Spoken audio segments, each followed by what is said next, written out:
说到秋天最适合吃的水果，相信大家头一个想起的肯定是梨。梨子肉质细嫩，清甜多汁，老少皆宜。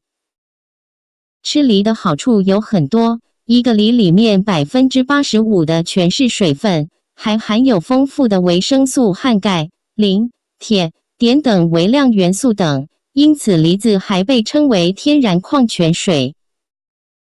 秋季是养肺的最佳季节，而梨又有润肺清火、滋阴润燥之功效。因为气候干燥引起的咽喉不适，还有吸烟的人，不妨多吃点梨来养护咽喉。但是梨性寒，先吃的话容易对脾胃较弱的人造成伤害，而煮过的梨不仅将寒性降低了，润肺清火和滋阴润燥的效果也变得最佳哦。说到煮，雪梨冰糖是我们的首选，之前也和大家介绍过做法。所以今天馋猫要给大家分享一个更加妙赞的做法，就是将梨子做成棒棒糖，随时随地都能吃上，就算是不爱吃梨的宝宝，吃上一口也会爱上哦。做法很简单，您只需看一遍准会。秋天到了，快学起来给家人做一做吧。茉莉花冰糖雪梨棒棒糖，茉莉花10朵，冰糖80克，麦芽糖70克，清水50克，梨汁70克，不含果肉。制作步骤：一、准备好食材。这个季节买的就是香梨，肉质比酥梨略脆，但是功效也是很棒的。茉莉花是为了增加棒棒糖的风味，要是没的可以换成桂花，或者不要也是可以的。二、香梨去皮去核切小块，不介意带皮的最好带皮用，功效更佳哦。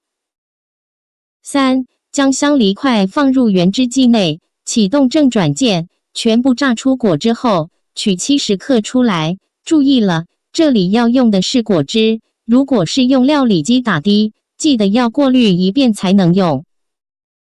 四、把冰糖、梨汁和清水放入锅里，倒入麦芽糖。五、小火煮沸，不断拌匀至冰糖融化。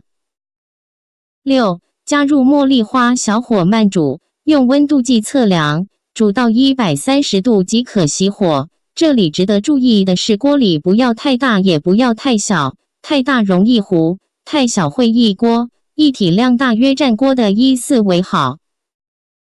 七、煮好的糖浆震几下，消掉大气泡，倒入棒棒糖模具内。八、室温放凉，脱模后密封保存即可，切记不要暴露在空气中太久，糖会因为空气中的水分变得黏糊。一到秋季，我就做这糖，清火去燥，润肺止咳，孩子爱吃不咳嗽，既满足宝宝喜爱甜食的心理，又能吃得健康。您学会了吗？秋季来了，不如就亲手为宝宝制作一款冰糖梨汁棒棒糖吧。贴士：一、果汁要用梨汁，口感才会很好，料理机榨出来的要将果肉过滤一遍再用。二、熬糖的时候要用温度计来测量比较好掌控，要是没有温度计，要熬到出现细小的泡泡后，取一滴滴入冷水中，能迅速凝结成硬块即可。三、做好的棒棒糖要密封保存，因为是糖，保存得当是可以放1-2个月都可以的哦。